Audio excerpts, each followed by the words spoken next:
All right, everyone. Hello again. I'm Nathan Buckley, and today we're doing another workout session. Another full body routine aimed at beginners. We're going to start pretty easy, and I'm going to be progressing through more and more difficult variants over time. So if you stay with me, you should be able to follow along pretty easily.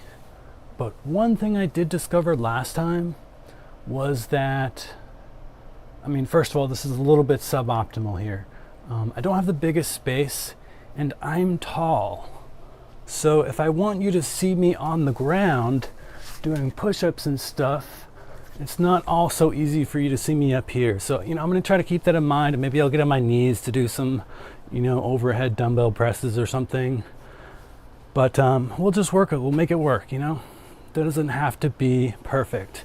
But the other thing is that I found it basically impossible to both keep time and demonstrate different alternatives, different variants, progressions, etc. So I realized I basically have to decide one or the other. And then people coming back from the future, looking into the past at these videos, they can just choose the ones. I'm going to divide it up. So I'm going to do more of a guided video. So I'll actually put it in the name so you can see it here. Oops, it's a little bit long for mobile. I'll clean that up a bit, but if you're on the horizontal orientation, which you probably should be here. Oh, you're gonna work out with us, Siri? Sure. These guys, they're on it every single moment. They love posting that. Anyways, so you'll see in the title, it says beginner full body, parentheses, that's version A, version B, version C. I have a couple different versions I mapped out to, add some variety. And then at the end, it says guided in parentheses. So this will be, I'm going to take my time and guide people through different variations to do the proper form, to make sure they're hitting the right muscle. And then in future versions, when I do this, I might write paced or something like that, where I'm just going to go through it and keep pace. And people should hopefully, if they've been following along, know how to do all the exercises, and then they can just keep pace with me as I do the full routine. And then that can be a way to, make sure you're getting this workout done at exactly the time that it should be done. And this one, let me pull it up here. Full body B. Phase 1. Oh yeah, I should put the phase in there too. B-P1. So this is phase 1. What I mean is that in the future, as I said, I'm going to be changing some of these things, some of the exercises up to make them a bit more tricky, a bit more, not tricky, that's a bad word, a little bit more difficult. So as they get easier and easier for you to perform, you can up the game a little bit and still keep growing your muscles. So for example, right now I'm starting with just regular squats like this. Good old squat position, but in time, you might want to add some dumbbells. Okay, that's good. Getting some weighted squats in there. But you may outrun your dumbbells. Most people don't have a huge set of dumbbells to go through. So then what do we do then? Well, we can start doing split squats. We can do Bulgarian split squats. We can do pistol squats, right? So I'm going to be changing up the exercises to add a little progression so you can still grow your muscles over time, still find a challenge, still find that workout. All right, so this particular workout is a total of 47 minutes, right? So if we just go through this at a rapid fire pace, it'll only be 47 minutes of your time, and that includes some warm up. It's going to be a bit slower this time. Last time I was probably 10 minutes over or more, because we're going to go through, I'm going to guide you through different exercises. But yeah, so let's begin with the warm up. Oh, also, I have this whole website I made. I made a little app on my website to make it easier to stick to a timed routine. And you can actually use it yourself too.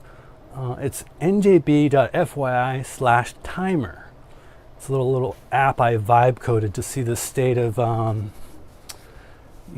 AI coding. It's not bad. It's interesting. Had to, of course, do a lot of tweaking. All right, so let's begin with the warm-up, jumping jacks.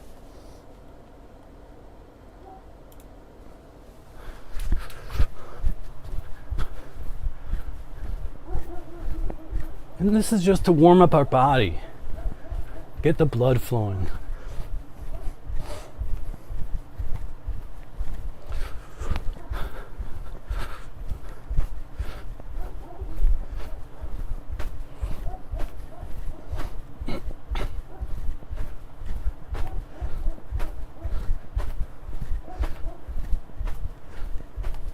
All right, let's switch to high knees. Realizing maybe I want to point the camera a little bit over. Or actually, maybe I just need to move the source feed. You keep doing high knees. I'm going to adjust the camera source here.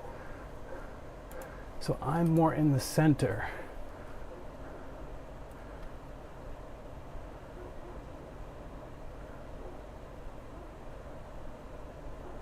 High knees for 4 more seconds. Keep going. And then we'll do neck circles.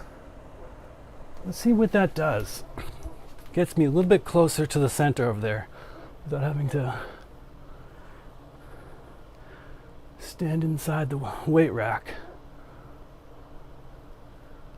So again, if you feel a little crackling right here in your neck, don't worry about it too much. Avoid pain. Generally, that's a good idea. If your body is giving you a pain signal, that means no, stop doing it. But if you just feel a little pop in your neck, that's okay. It'll actually get a little bit better over time, I believe. That's what I've experienced. And just work your way slowly through your max range of motion. It's not a race. You don't need to go. Just take it easy. Really work your neck. All right.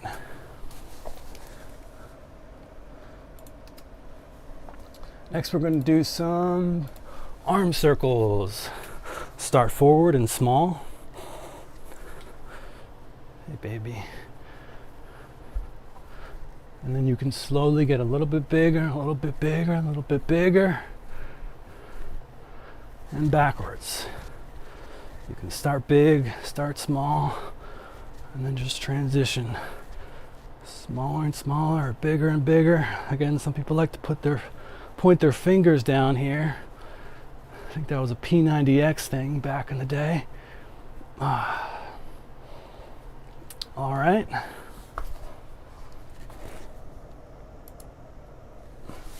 Now, I don't know what this is called. I just call it kind of the arms forward and backward, kind of like a scapula stretch. But if you do that right, feel a nice stretch in your back. Some light shoulder rolls. You can start backwards, do a couple rolls, and then go forward. I upped the volume 5% of my mic. It looks like it's dipping slightly into the red. I don't know if that's better or worse. I'll check it out after the video, but all right, some wrist rotations. Just kind of work your wrists through the full range of motion. This is just the warm-up wrist rotations. We actually have some more wrist work later because wrists are such a critical part. You're always holding something, dumbbells, holding your body. So we want to do that right. Hip circles. Pick a side. Do the other side. Again, just trying to work through the full range of motion here.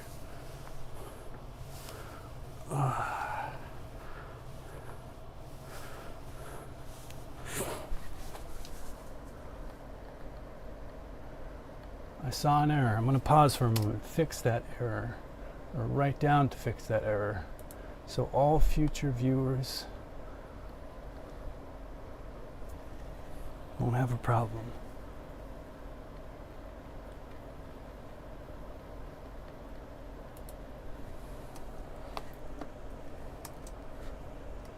Full body B, hip circles.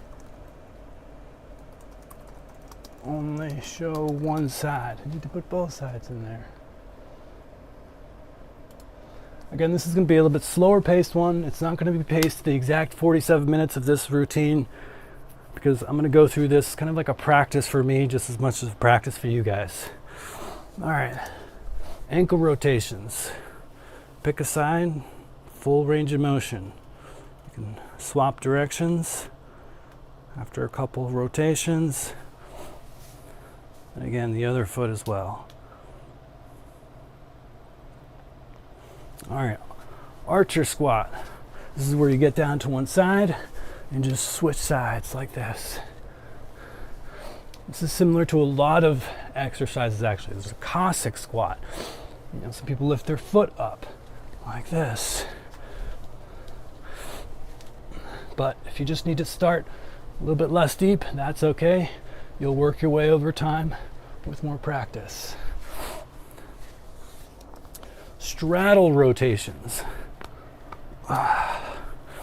Again, wide stance. Put your hand down to your ankle or as far as you can go. Turn your head, look upwards towards the sky. Put your arm up there as well, and then rotate. Put your arm down by your ankle, your other arm up towards the sky. Crane your neck towards the sky and switch. And switch. You should notice a nice stretch all throughout your back. Even your hamstrings are getting a little stretch here because you're leaning over. It's a hip hinge. Your neck is getting a nice little stretch. Just do this a couple times. All right. Don't be afraid to pause at any time. Grab some water.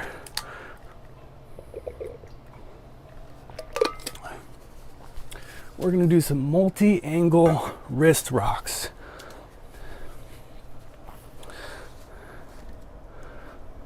So get on your hands and knees.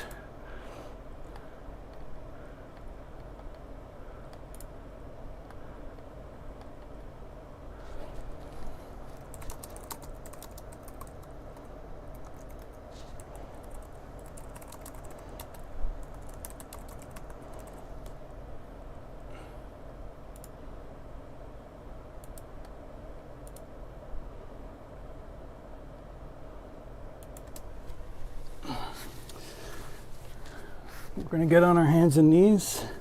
And like I said last time, very gently. Lean forward, lean to the side, kind of go in a little circle. Very gently, because you could easily hurt your wrist doing this. The point is not to hurt it, don't cause pain. Just want to do a little bit of a stretch here.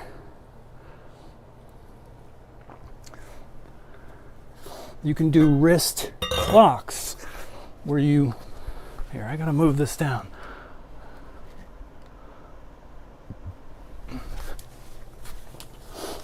Right.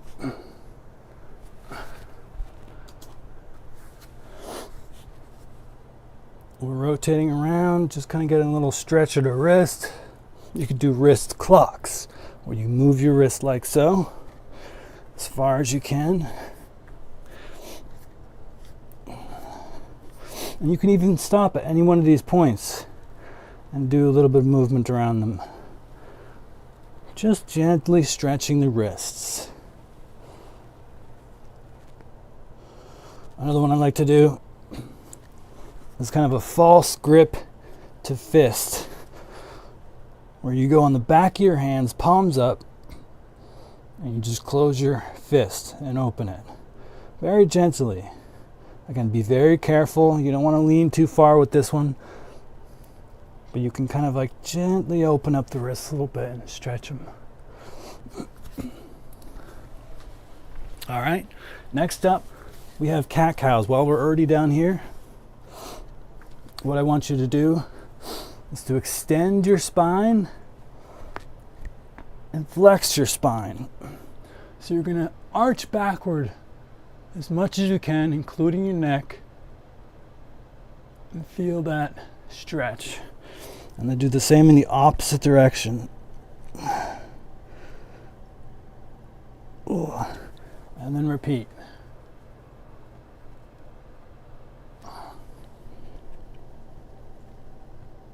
This one's really good for the back. If you do this every day, it'll work. It'll heal your spine like you wouldn't believe.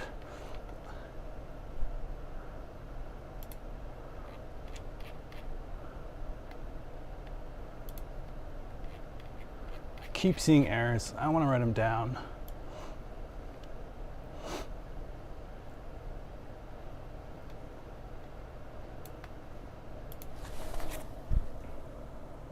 Okay, I have that one.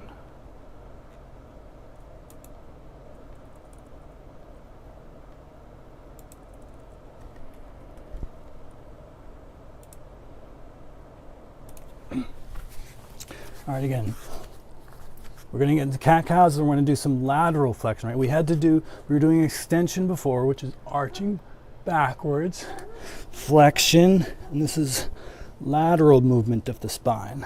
You can get your neck in there too.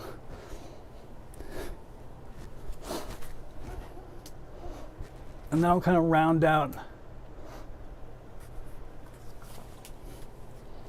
our spine movements.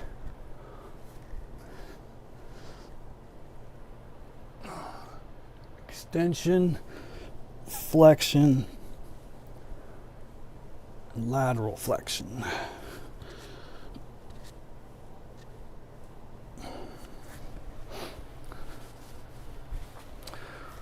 All right.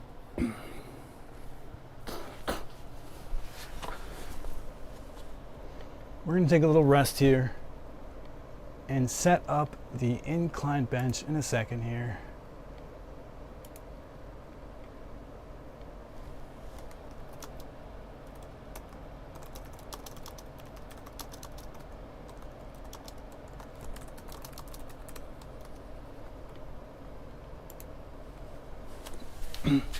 We're going to start with an incline dumbbell chest press.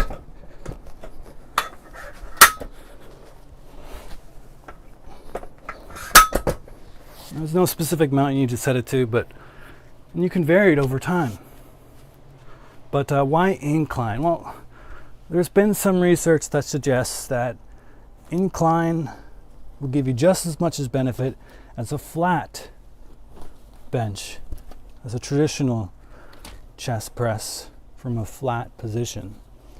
So, but it will also recruit some other parts of your upper chest in a way that the flat doesn't get. So it's kind of like the best bang for your buck, doing one exercise that gets the most. So people have been moving towards incline chest press for that reason.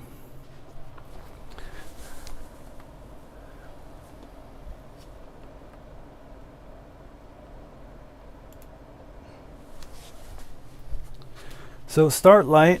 If you haven't done this before, you might want to use one as a warm-up. Again, this is going to be a repeat exercise. Let's see. This is good. Kind of. Can barely see me.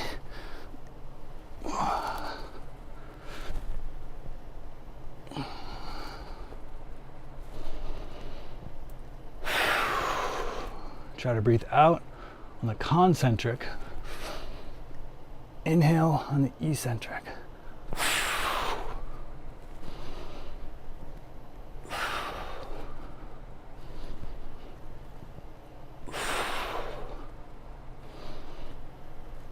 Slow and controlled movements.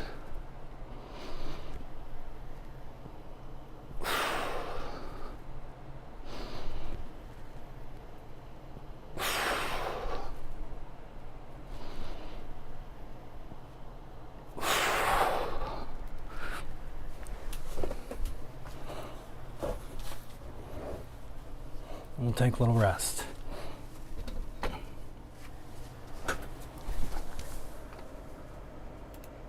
me turn the volume up so I can hear these beeps.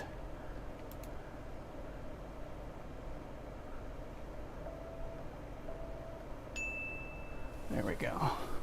Next up, we got sumo squat.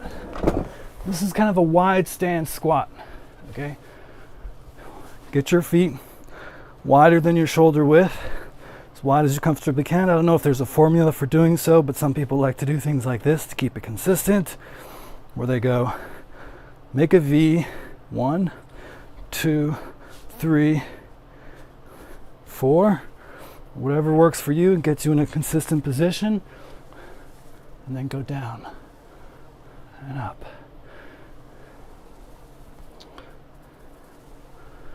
Now we'll start without weights for now, just getting used to the exercise. But over time we can take a dumbbell or a kettlebell in between us add some weight.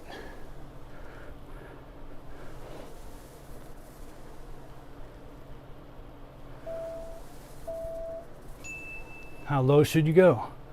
Well, basically as low as you can, as low as is comfortable for you.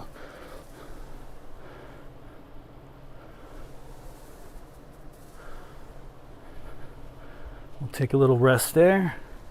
We're going to do some chin-ups.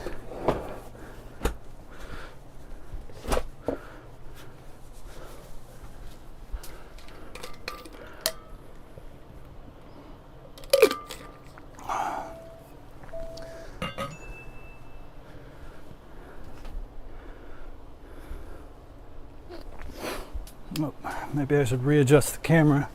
I lowered it a bit before. Someday, if I ever get my own cameraman, I'll be so grateful. All right.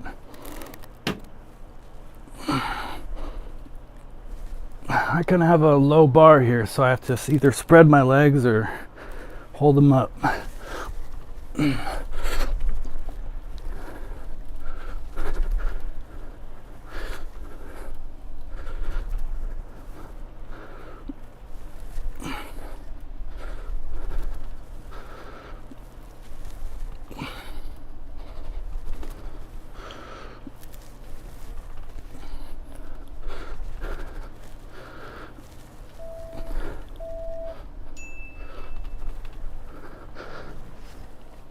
Slow and controlled movements. And again, if you can't do a chin-up, that's all right. There's many alternatives. I'm going to pause for a second and show the different alternatives. If you can't do a chin-up, well, there's always the classic kneeling push, or sorry, not. There's always the classic negative pull-up or negative chin-up. You just grab the bar here. If you need a stool to hit your bar, that's fine. Grab a chair, grab a stool. Why did that not pause? Pause. Pause, pause, pause. There we go. So grab your chair, grab your stool if you need, and start in the top position. And just lower yourself, resist the lowering, like that. And then get up again.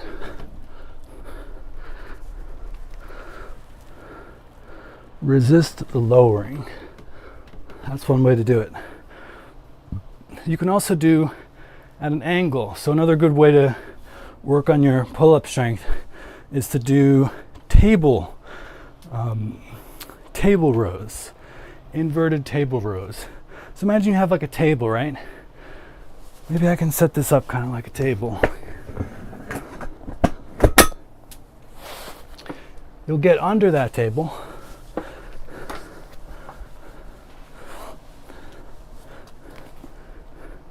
And you can pull yourself up. I don't know if I can do it here because of the way this thing is structured. Yeah, it's a little weird. But imagine this was a table, and then you can pull yourself up like that.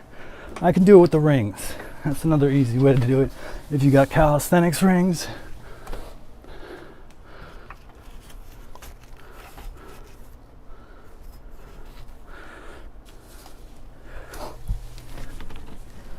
This back a little bit.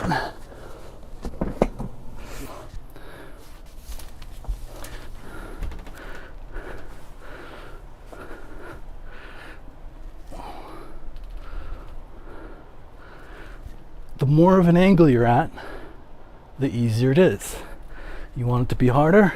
Put your feet up on a bench or on the wall. Much harder. Want to make it easier? Go at more of an angle. And this is one way you can start working yourself up towards that strength to be able to do a full pull-up or chin-up. All right. So next exercise is hollow body hold. Now, remember, I structured this mostly into quad sets and try sets. So it's kind of like back to back, very little break in between each exercise because they're entirely different muscles. So you might feel a little bit gas, and that's all right too. That's good for you. But you should be able to do each of these exercises back to back without losing too much strength from exercise to exercise. You have plenty of rest before we repeat the exercises over. So hollow body hold is a really great one for your core. You notice when you lie down, your spine will naturally arch a little bit. So we want to prevent that. We actually want to do at least one key thing, which is lift the legs until the spine gets mostly flat on the floor. And just find this like light range of raising and lowering your legs. Now the second thing you want to do is lift your arms up. So the hold is kind of just finding this position where you hold like this, and then you can raise and lower your legs as like a lying leg raise and lower, or you can just hold like this, the hollow body hold. You can keep your head a little bit through your arms.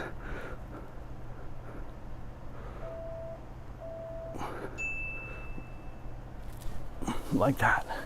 Need a break? That's all right. Just sit up and rest, and then get back to it.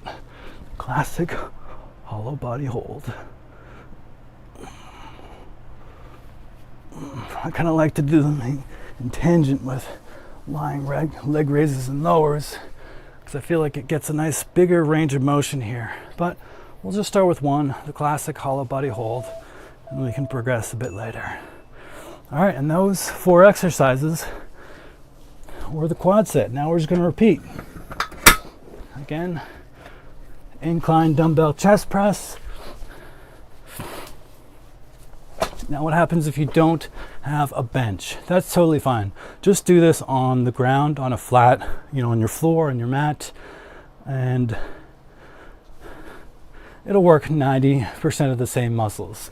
The fact that we're doing incline here is just a minor tweak to recruit a little bit more of the upper chest. Not a big deal.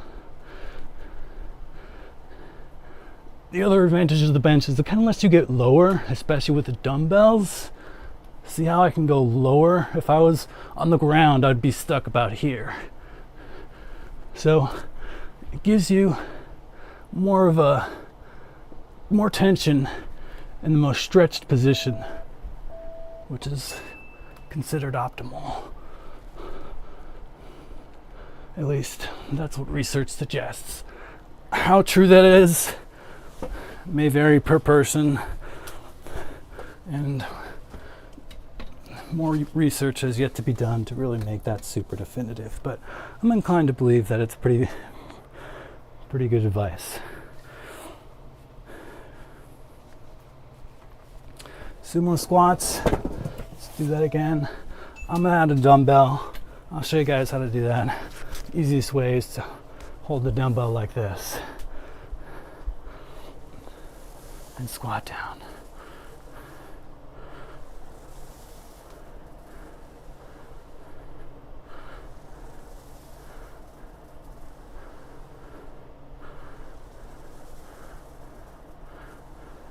You should be feeling this in your quads. Where are your quads? Right here. So if you're not feeling it there, adjust your form a little bit. But it'll tax all the muscles in the leg and your glutes a little bit. So do a bunch of reps. Get a sense for where it's burning, and then I'll tell you if you're targeting the correct muscles. Whoa, that is dangerous. I gotta say, do not buy this particular rack. In fact, don't buy anything that you've seen here. Very bad quality stuff on Amazon that I want to get replaced as soon as possible. Jesus, that's so bad. I bought a rack and it has like the tiniest amount of metal to hold these dumbbells. So if you just position them slightly off, they so easily slip. It's terrible. Absolutely terrible. All right. Whew. Glad that didn't drop on my foot. Chin ups.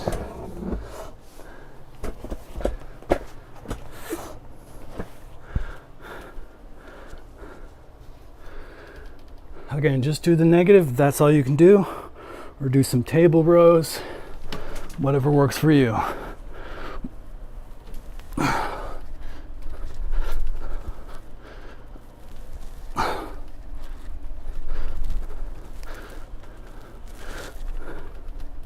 As much as you can, control the negative.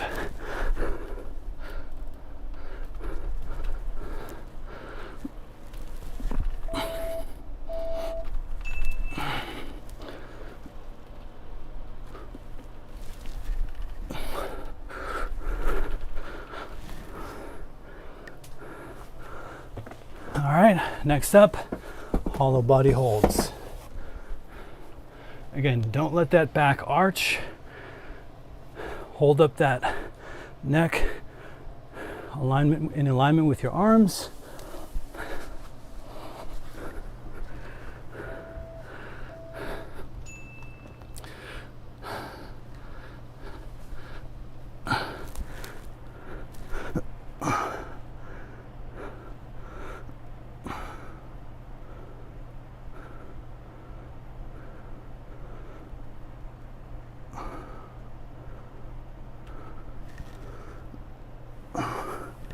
And if you need to take a break, just go down for a second, collect yourself, and jump back in.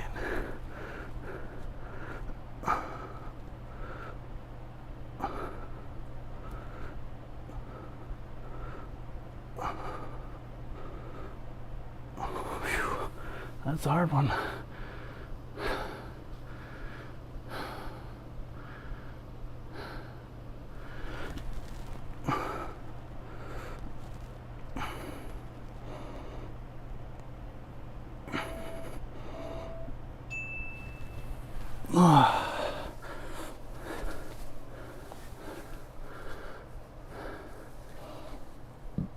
Excuse me. All right, we're going to take a bit of a rest here, move on to the second quad set.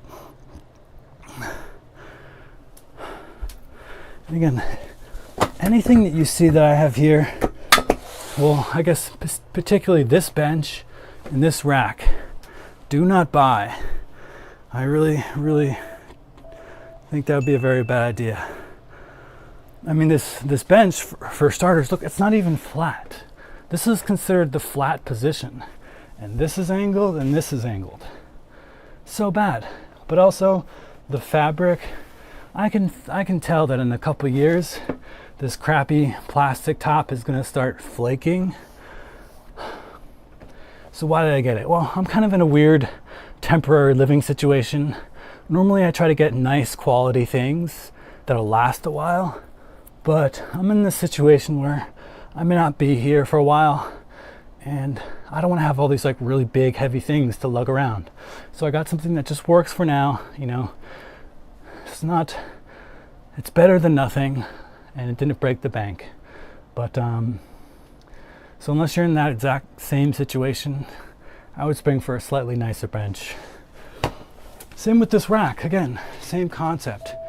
Went cheap because I don't want to invest in a lot of stuff, but I wanted to get fit, I want to be healthy.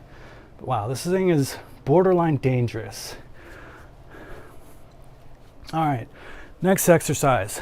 This is going to be the forward lean static lunge. Now you're going to feel these in your legs as well, but the point is to forward lean to feel mostly in your glutes. So it's a static lunge in that we're going to be staying in the same position, and then we're going to be going down like this.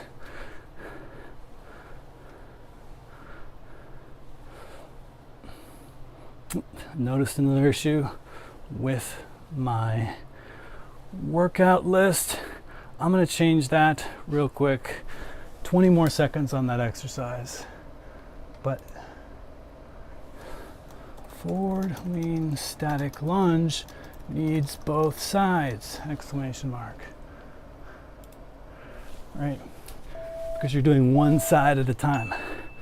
So your shin, your front leg stays mostly vertical. You're going to bend forward a little bit, but mostly vertical, like so.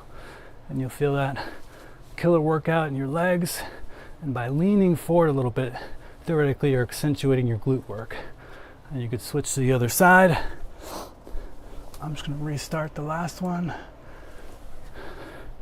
And do a forward lean static lunge on your other leg. And down. Now once you're good, you're used to the form, it feels good to you, feel like you're warmed up, the next round we might add a little bit of weight. But for now, I really just want you to focus on the form and make sure you have that down. There's actually a way you can tell if you're doing this right. You generally want your feet to be about shoulder distance apart. When you step forward like that, it's a pretty decent length step. And this is something where you're gonna have to feel for yourself what feels good. You know, if you're like this is a bit too close. If you're like this might be a bit of a stretch, a bit too much. So find a point that works for you, but your legs are still pretty much shoulder width apart.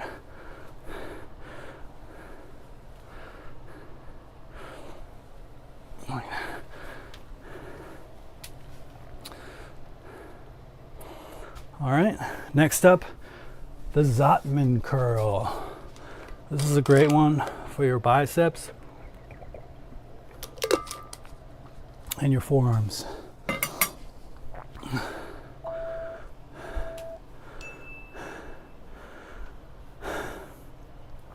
So if I remember correctly, the Zotman curl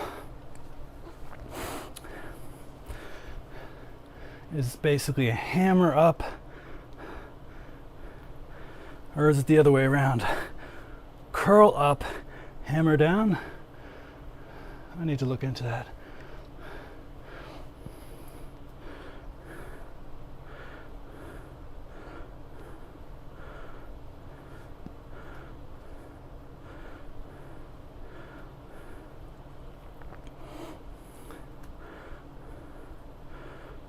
Yeah, I believe it's palms up on the way up, hammer down.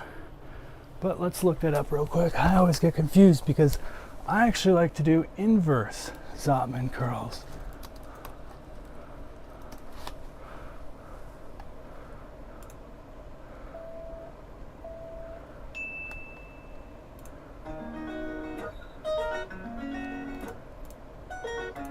Yeah. So it's curl up, hammer down.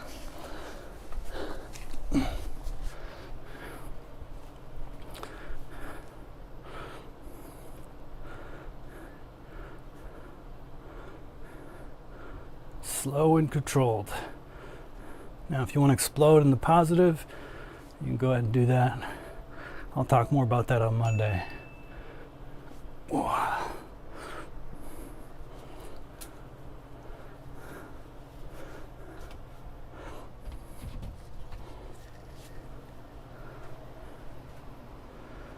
All right, the next up is RDL, Romanian deadlift.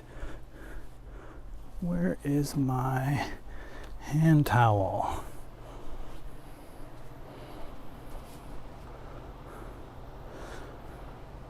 Oh, it's over here. Why?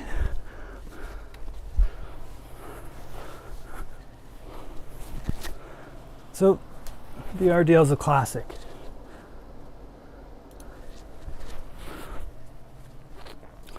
This is a hip hinge exercise.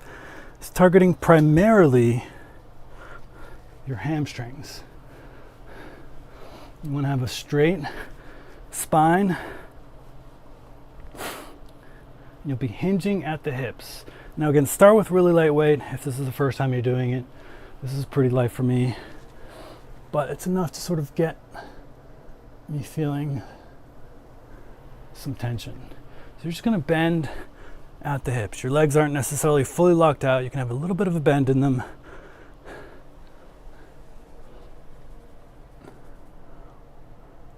And then pull back. What you should notice is your hamstrings working. It's almost like you're using your butt to push a drawer closed. Or there's a string attached to it and you're trying to pull the drawer behind you open. So it's not about rounding your back like this. Keep your back straight.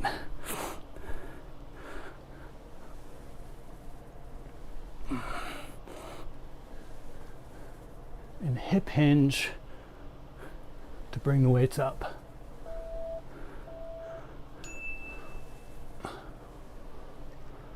Like so. This one I found, it's kind of hard to tell if it's working well if you're doing really, really light weights. So if you tried it and you're wondering, like, I don't really feel anything anywhere, don't worry, that's common. Slowly add a bit of weights, you know, start with 10, go up a little bit, 15, 20. As you do, you know, you'll notice more and more whether something's working where it should be, which is mostly the hamstrings. All right, we're on dumbbell lateral raise. This one I'm so tall, I'm just gonna get down like this. Maybe go to the side. And here, we're just gonna take some dumbbells, start really light. I mean, this is basically what I'm at, 10, and I've been doing this for a while. So you might need just your arms, or 5s, or 2s, whatever. It's not a competition. You just wanna raise the dumbbells. Your elbows don't have to be fully locked out. You can keep them slightly bent. Raise them like so.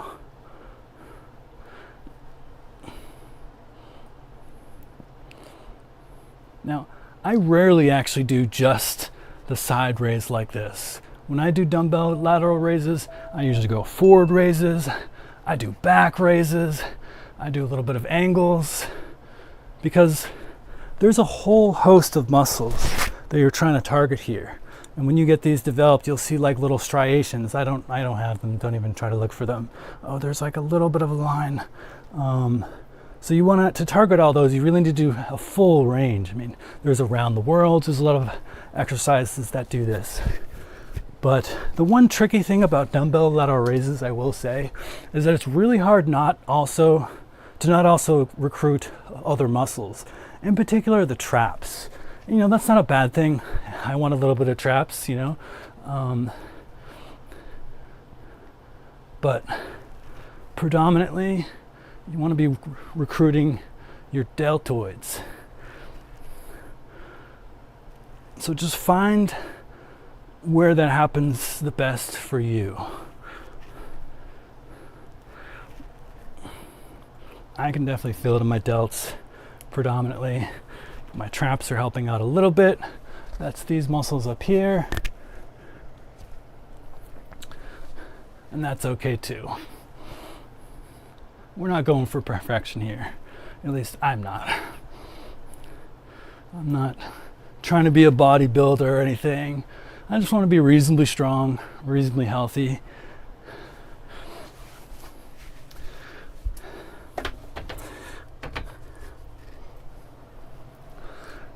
All right, that was this quad set. So we're just going to repeat all those exercises once more, starting with the forward lean static lunge. I'm going to do some weight this time, a little bit of weight. See how that feels.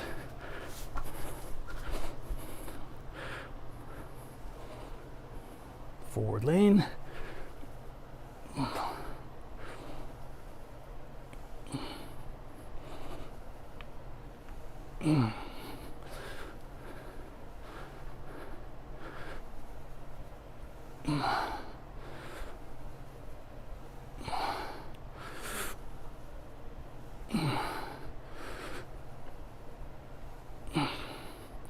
Definitely feeling it in my glutes, but also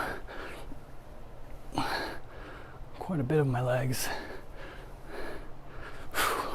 Wow, that's a lot. I'm going to take a little pause here. And actually, even just holding them, I'm feeling it because of that lateral raise, kind of tiring my traps and delts. All right. And then, like I said, I had an issue. Forgot to do the second side.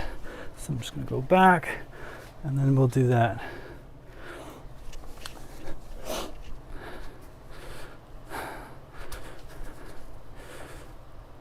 Forward lean a little bit, and down.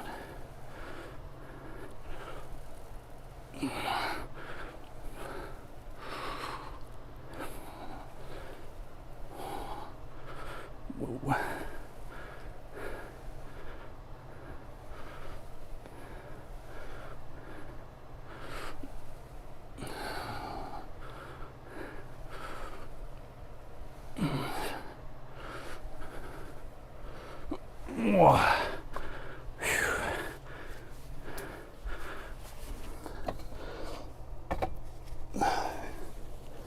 I need to drink water. Don't forget to hydrate.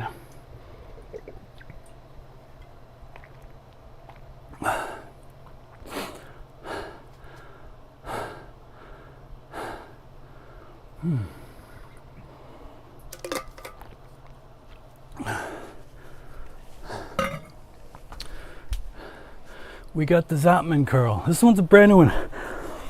I just added it to my routine. Originally I had some static arm curls, but I was looking at ones, I was like, I want a little bit more forearm involvement. What about hammer curls?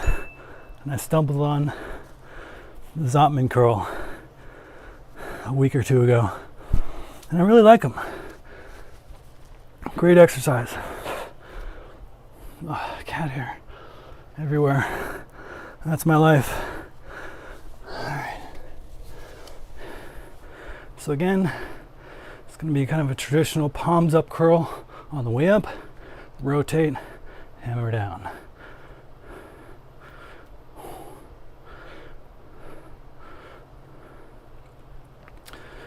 How do you stand like this? And you notice I'm kind of doing this 1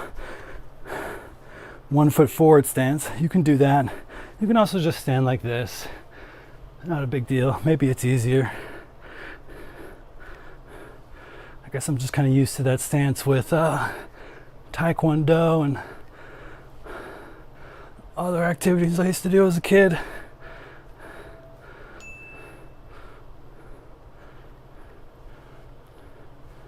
All right. Remember, slow and controlled movements. And I'll explain that more in depth on Monday, where I'm going to do the whole talk about strength training and how to optimize that, if you want to get a good return from each workout. Oh, wow, I'm just too tall. You can't even see me. All right, RDL, excuse me.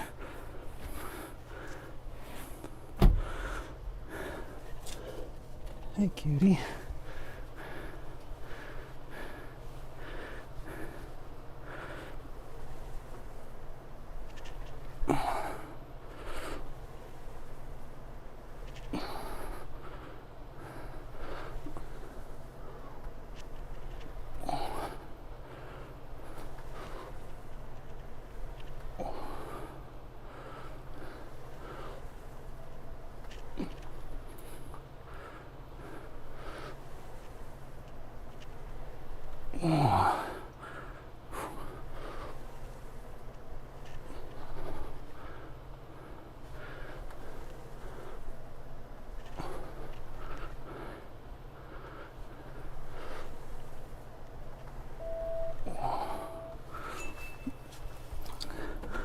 RDL, kind of a classic.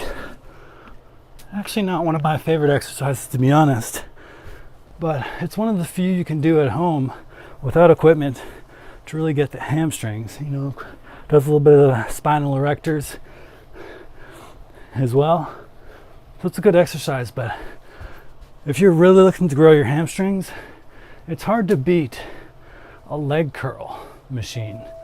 right? Now you can do was it a Nordic curl? But those are hard. Those are really hard if you don't have well developed muscles.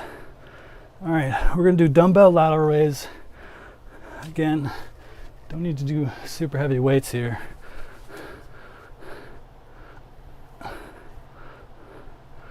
Muscle growth, a lot of it comes down to just time under tension.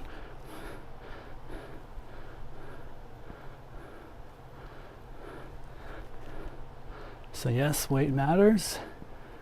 That's part of the tension. But you can also just do slow and controlled reps to increase the time under tension. Like I said, I like to do kind of in all directions. Recruit a little bit my traps.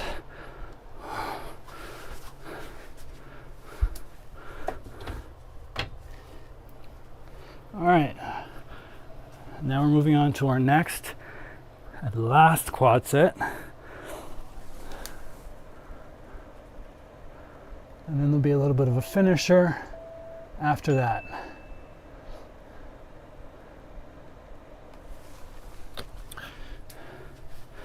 So get your mat ready. We're gonna have another 50 seconds of rest. And then we're gonna do some diamond push-ups. And this is gonna be a little bit of chest and a lot of tricep work. This is gonna be our tricep exercise for this routine that we're doing today.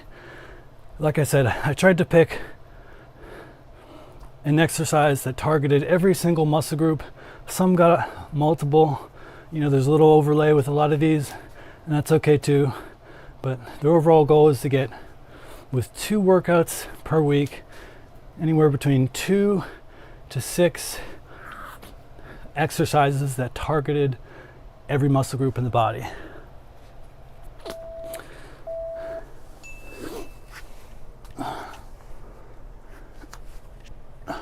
So diamond push-ups.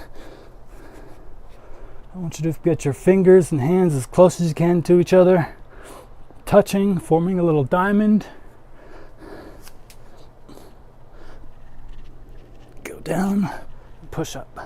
Now, some of you can't do push-ups from your feet. Again, that's okay. Do it on your knees.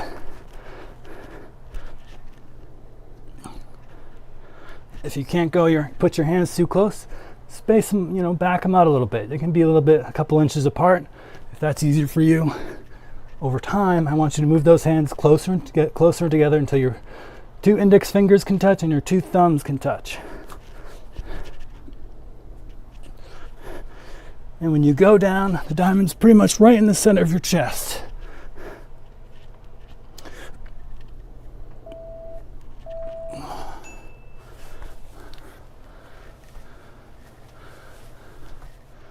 All right. Now this is another good exercise that works the traps, the upper back.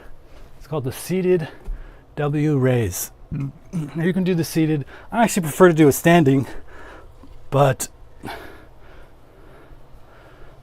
take some dumbbells like this. I'll go on my knees so it's easier to see. You can lean forward a little bit.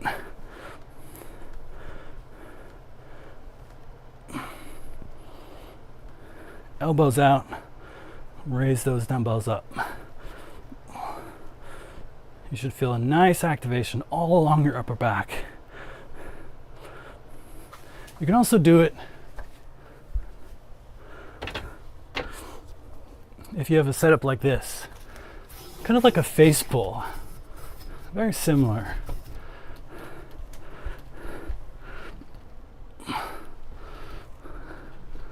See what I'm doing? Barely. I'm too tall, as usual.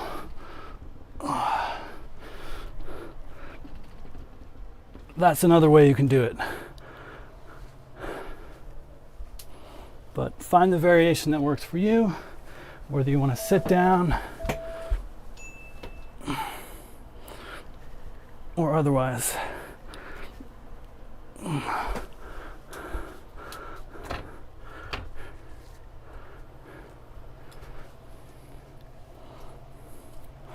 This one you can do on the ground, or you can do on your flat bench. It's called the dumbbell lateral pullover.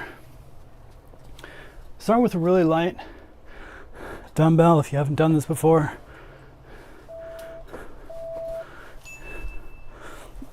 Lie on the ground, lie on your bench.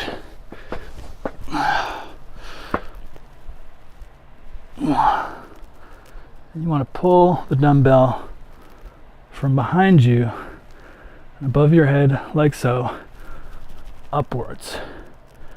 Keeping your arm mostly straight. Like not maybe locked out straight, but you're not really bending your arms here. You're using your lats to move the dumbbell.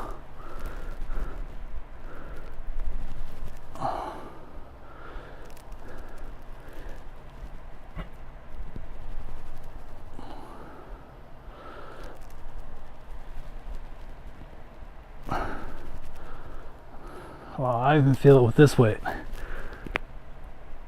I have 0 lats. That's one muscle group I'm trying to work on a bit.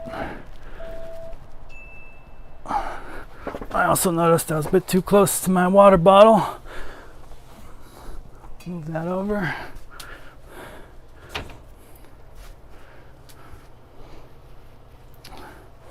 All right. And we're doing sissy squats. Another leg exercise, predominantly quads here. Now you can do this with just a regular pole.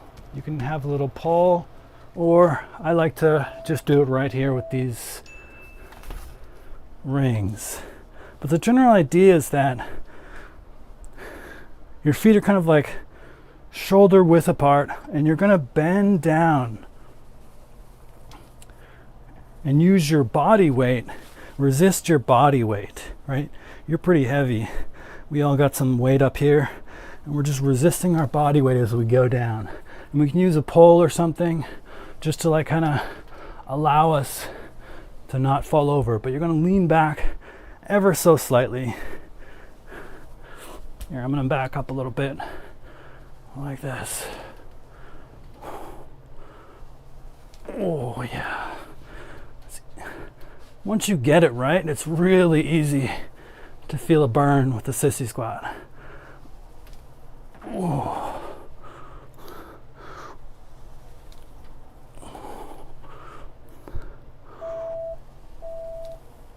Wow, that's a good one. Quads are one of the easier muscles of the leg to work out at home without equipment. That's for sure. And that was that quad set. So the last 4 exercises before the little burnout at the end is just a repeat of what we've just done, starting with diamond push-ups.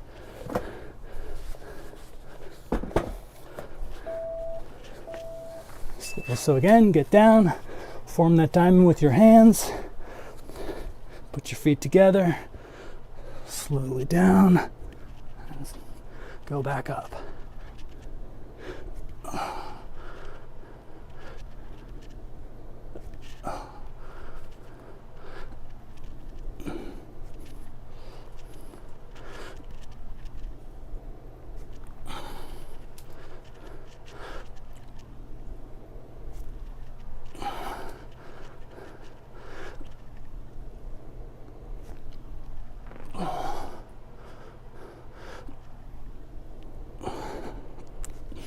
Wow. Pause if you need a break and jump back in whenever you're ready. Oops, kicking my bottle.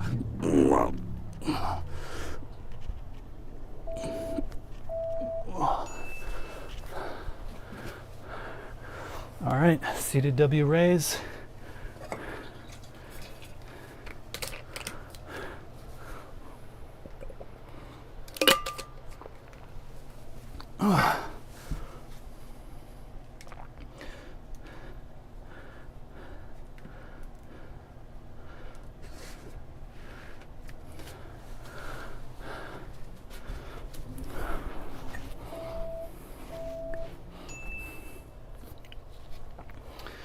Okay, you don't need much weight here for most people. These are relatively small muscles in the human body.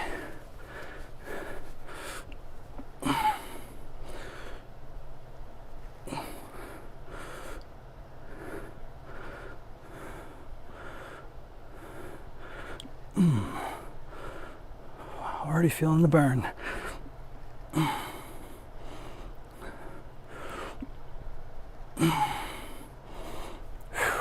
Take a break.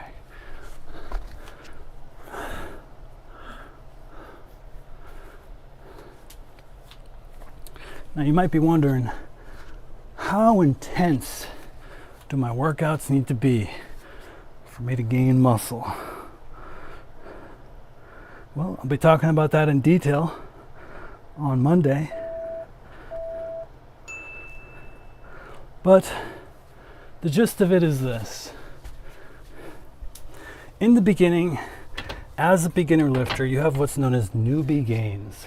It's actually really easy to gain muscle as a beginner. You can be pretty poor and sloppy with your form, not really putting a lot of effort in, and you'll see some pretty good gains. In fact, I would argue you'll see most of your gains. Well, I mean, that is the gist of newbie gains. But the question is, where do you start tapering off? If you're, kind of past this like first year period of working out, where do you start tapering off if your form is really bad? Well, I think it depends on every person's body. Everyone is unique. I'm gonna step it up a notch with this lat pullover.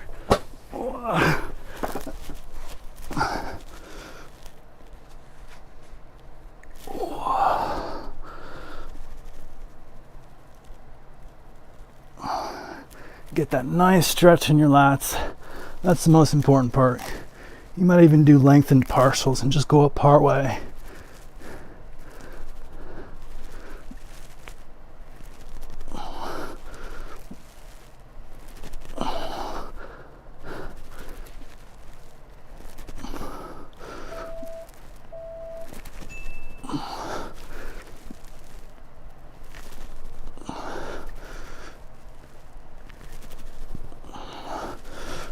I just want to keep going.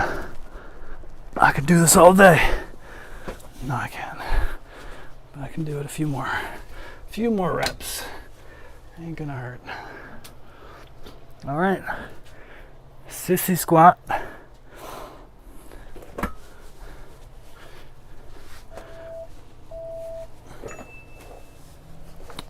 And then we'll be done with this quad set, and all that's left is the burnout at the very end.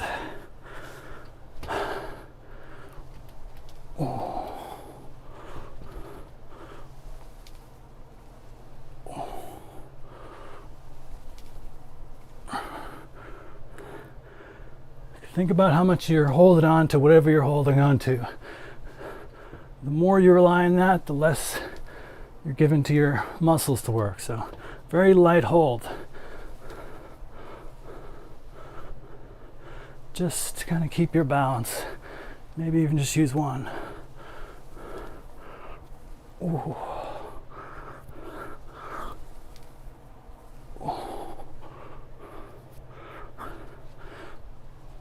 Whoa.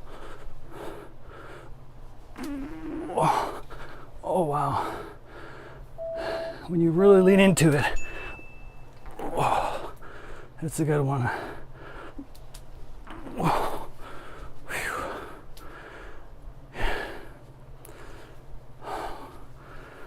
I want to see something. Oh. Yeah. I was just trying to see if me having one versus two or which side was making a difference. It does actually make a little bit of a difference. I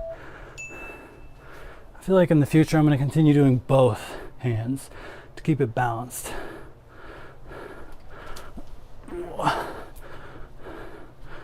But again, if you're just beginning, just kind of do a regular squat, go kind of low.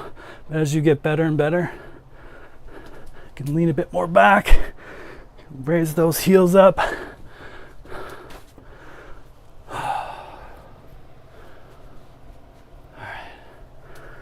So this will be our last mini section here. We'll do a little bit of burnouts. First exercise is going to be a side plank dip. Now typically when we do sides, one side, left, right side, left side, you pick the side that's your weaker side first, and then you do your stronger side. Now for me, I have no idea which side is weaker for me on this, so I'm just going to pick my left side.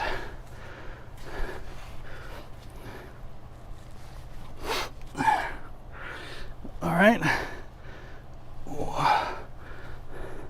I got to check with Teresa if this is the right way to do it. She's the one who told me to put these in here for obliques.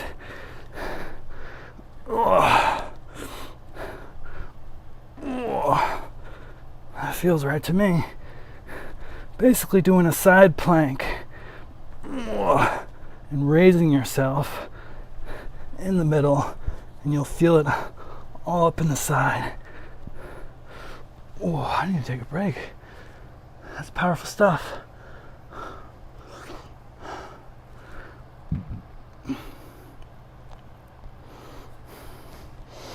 My cat's staring at me like, what are you doing?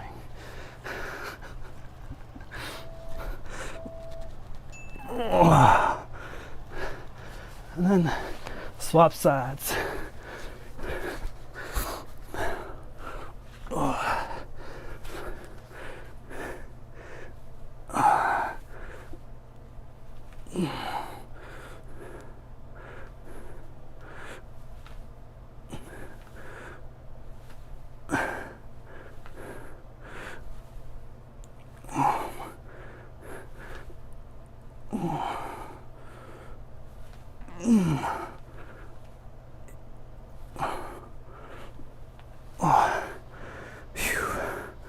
And take a break if you need.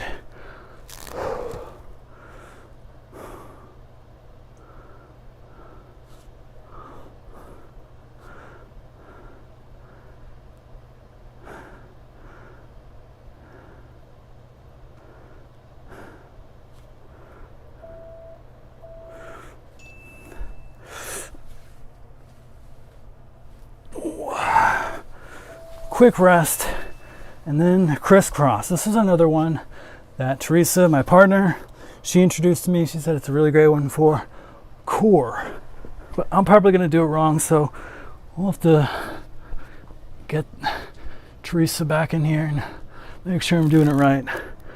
But my understanding that your legs are up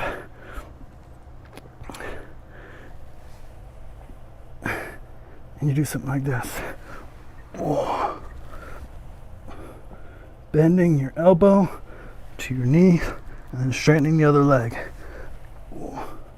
And leaning up, leaning up, leaning up, pointing those toes.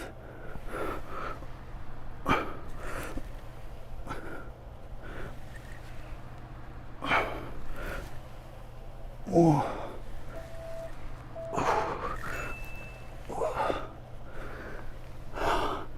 And that's it. There you have it.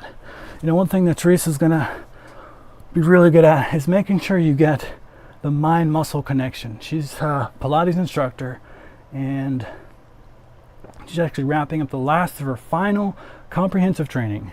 And there's a couple of tips that she's told me I want to relay to you. One of them is your abs, right?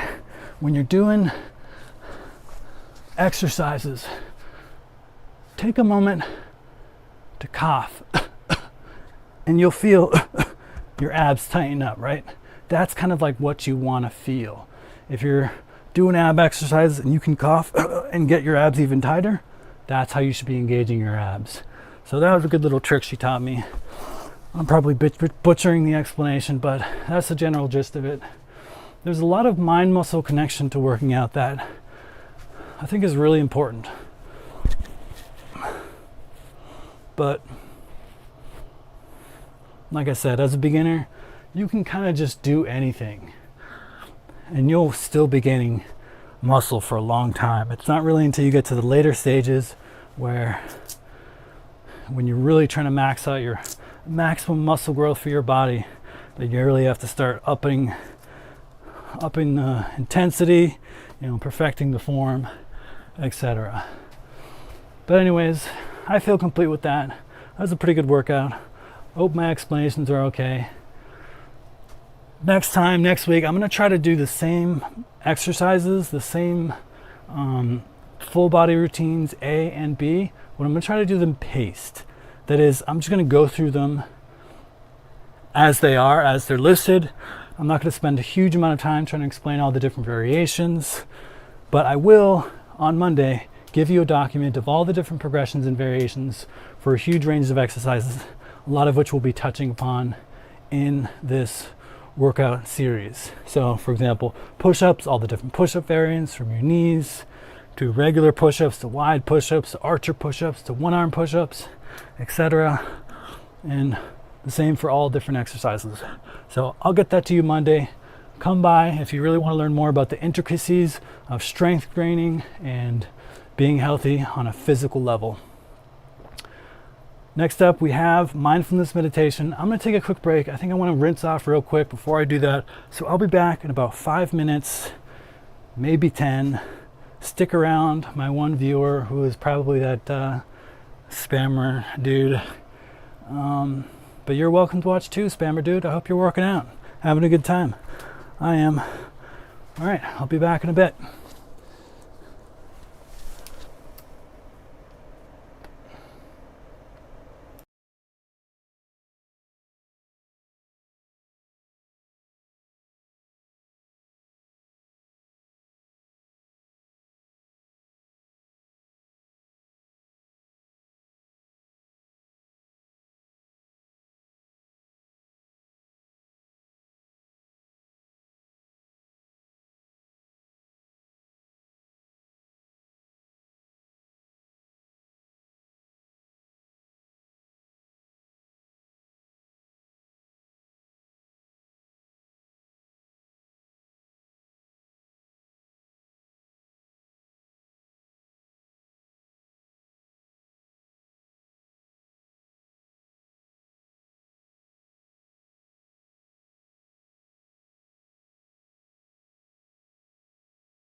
All right, I'm back, and we're just about ready here. I need to make sure I have some water and cat food nearby because I know they're gonna want to be fed.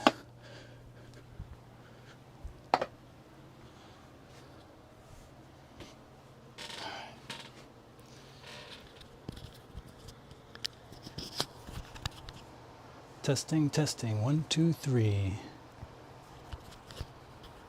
That's pretty good. All right. Back up a little bit so you can see more of me.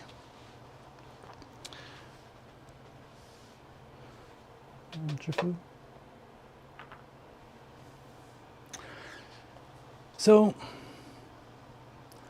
mindfulness, mindfulness, mindfulness. Some of you may have noticed, probably one person at this point,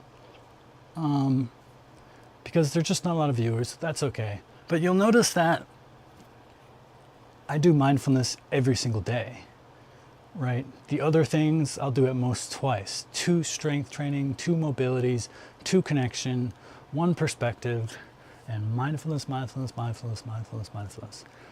Why is that?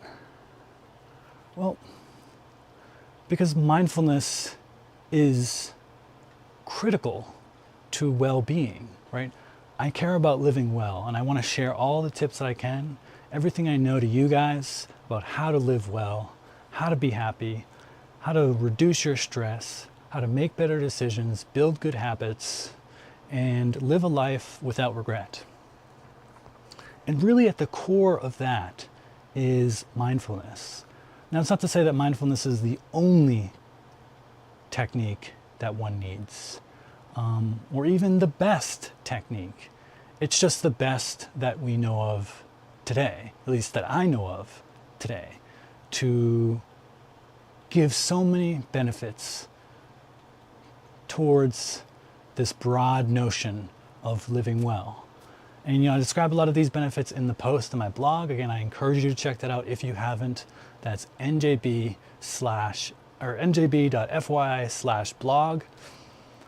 And I believe it's the 2nd or 3rd post I just wrote about the benefits of mindfulness. And of course, there's a lot of tips there too that I add that I think that are really helpful for beginners. I know that it would have been really helpful for me as a beginner. And I list all these different benefits you'll get from it. Because that's what I was kind of initially drawn to it for. Like, why does one do anything in life? Well, we do it because we think it'll benefit us in some way. Or, maybe just be fun or something like that. But there's generally some perceived gain, right? So I list a lot of the gains. And just the gains that I know of, by the way. I'm just relatively a beginner. There are many, many miles to go on my own path. But there are so many. And so that's why I place mindfulness as something I do every single day for an hour, because it is of utmost importance. It is central to everything. In fact, if you did nothing else but mindfulness, you could find a life of happiness, of peace, and of joy, even if you neglected everything else. Now, I'm not encouraging you to do that. I think you should, look after your body, exercise, eat well, etc. But even if you're unhealthy, even if you're suffering, even if you have debilitating diseases, if you're being tortured, if you practice mindfulness enough, you can basically eliminate the suffering from those things, which is really powerful. There's actually a famous example of this that I can think of off the top of my head. There was a Buddhist monk, I believe, somewhere in Southeast Asia, and he was protesting, I think it was Vietnam, he was protesting the government's treatment of Buddhists at the time. It was like 1963, rings a bell. And what he did is this Buddhist monk, and he had someone pour gasoline or some, flammable liquid all over him, and he lit himself on fire. And this was just, of course, everybody took pictures. There's famous pictures you can look up, like just Google Buddhist monk on fire, 1963. But the reports of what happened, I think, are most even more interesting in that it's reported that he did not twitch a muscle or make a single sound during this entire time, right? Like normally you and I, we get light on fire, we're like, we're going nuts, I'm stopped, dropping and rolling, all these things. They'll be incredibly painful. This guy did not even twitch a muscle or utter a single sound. That's crazy. And how could he do that? Well, through his practice of mindfulness. Mindfulness is incredibly powerful for a number of reasons, which I get to in my post. But, you want more food, or the best of the best food. It's incredibly powerful because it has these two particular things that it can do for you. One, it can allow you to experience things in a whole new way. I'm going to get to this quote what? You want treats? You want the best of the best? Only the best food, only the most delicious wet food. So it can allow you to experience life in a whole new way, in a deeper way, in a more, everything can seem a lot more like magnificent and just interesting and like awe-inspiring. It can kind of give you a whole new way of looking at the world. But it can also make things like pain and suffering, these things like that, be vastly diminished. You can train your mind to look at those things like, oh my God, you are really insistent today. You can train your mind to look to experience intense suffering like it was a paper cut. Actually, paper cuts can kind of be painful, so maybe that was a bad analogy. But like, the minorest of minor wounds. It's incredibly powerful. So that's, almost certainly what this Buddhist monk had done. He'd been meditating for years and years and years, and he just reached this level where he could set himself on fire and just sit there completely at peace. Wow, that's powerful stuff. But what I wanted to do today, before we get started, was just say a quote that I had brought up a couple days ago. I mentioned one about a blade of grass when I was talking about this other quote where some guy was like, I think it was Thich Nhat Hanh, he said, meditation is a serene encounter with the world. And I brought up another quote. Well, I have that quote now, and I want to just briefly talk about that while I pet my kitty. Unfortunately, I need my mouse to scroll down to the quote.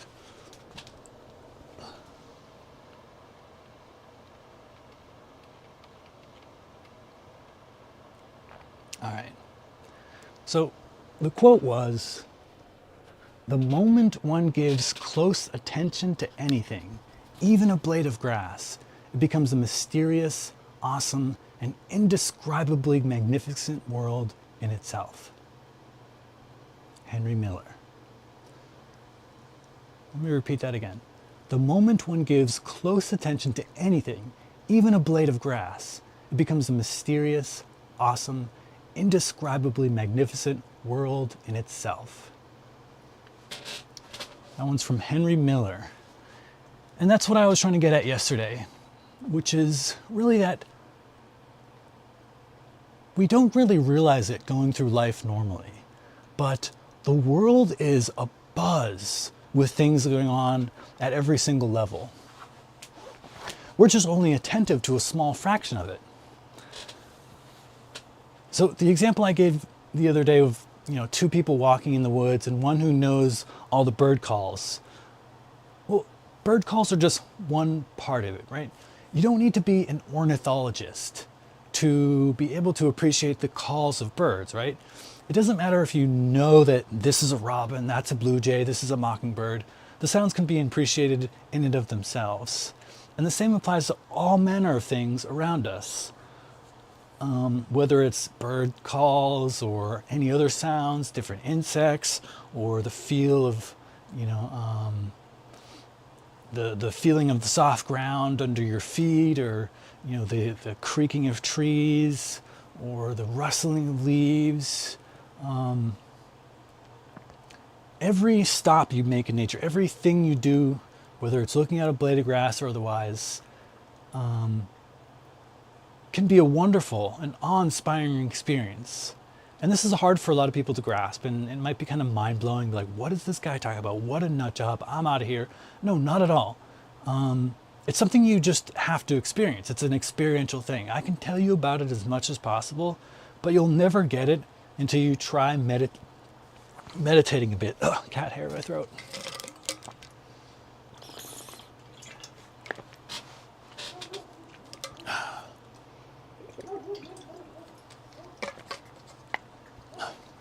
So once again, I can explain it,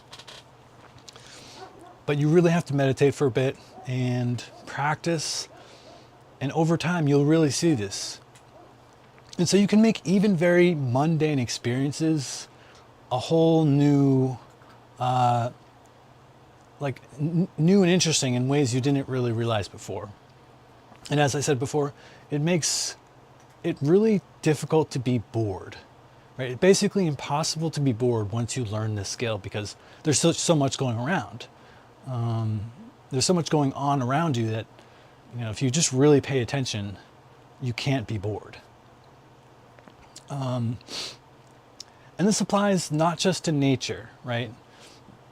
It applies to every aspect of our lives. I think nature is a really good example, because nature is particularly alive. There's a lot of stuff going on out there. There's living things, everything flying around and stuff. And, you know, the world we've constructed for ourselves, you know, these office buildings and stuff, we kind of like shut everything away, right? We like, you know, block all of nature. And you can do it, baby. Good girl. We block out all of nature, and we kind of like put ourselves in these cubicles and boxes that maybe are a little bit less exciting than nature. But even there's a lot going on if you are open to it. And I challenge you to do that. So the next mundane thing you have to do, I challenge you to look at it in a new way. This is like really low, and I'm like looking up at myself. That's weird.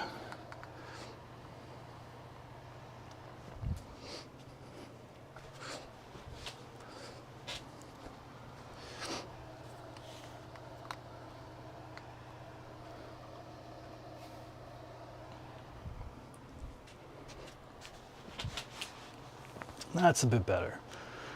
So the next mundane thing you have to do, I challenge you to look at it as if you're looking at it for the first time. Anything from like brushing your teeth to washing the dishes, folding laundry. I used to really hate doing a lot of those like tedious house chores, like folding laundry or washing dishes. And now not at all. It doesn't bother me in the slightest. In fact, I just use them as extra moments of mindfulness, kind of like the trick I told you before, where any moment that I have to wait, I just use that as a moment where, wow, I can get a free moment of mindfulness in here. That's awesome. But it's not merely that I'm just like closing my eyes and meditating, and there's definitely no shutting off of things. It's experiencing things more deeply. It's focusing on things and being more attentive to things. And in that, kind of becoming aware of things that are more interesting, and, you know, as the quote said, mysterious, awesome, indescribably magnificent. So I invite you to do that. You know, you're brushing your teeth, really feel where the brush goes over all your teeth, the texture of the bristles on your tongue, the taste and texture of the toothpaste, right? Like, it may sound mundane to you, but believe it or not, there's a whole world of rich experience behind every action. And if you are open to it, like I said, you will never be bored again. So with that said, I'm going to start another hour of meditation. It's 2:44, and so we're going to go to 3:44. And then if anybody's on, we can do some Discussion.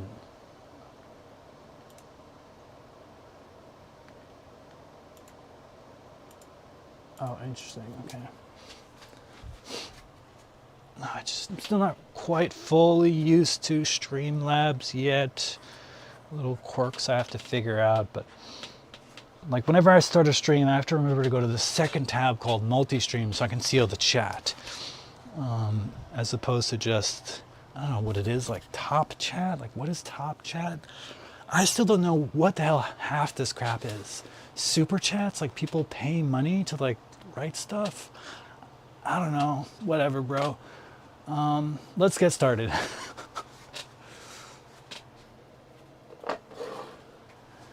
So, see you back in an hour.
Testing. Hello. So we're a little bit short. I have about 15 minutes left in the meditation session, but my girlfriend just called. She wants me to pick her up. She doesn't have an umbrella and she's going to be walking home from the station. So I'm going to go run out there and get her an umbrella so she can be dry. And so I'm going to end this a bit early. But as always, I'm here every single day doing another meditation session, so I'll be back on tomorrow. If you have any questions, you want to participate, and once again, if you want to learn more, you can always go to njb.fyi/schedule to learn more about all the different kind of streams that I do. But if you've been around and been meditating, congrats on your next hour of meditation, and I will see you guys tomorrow. Bye.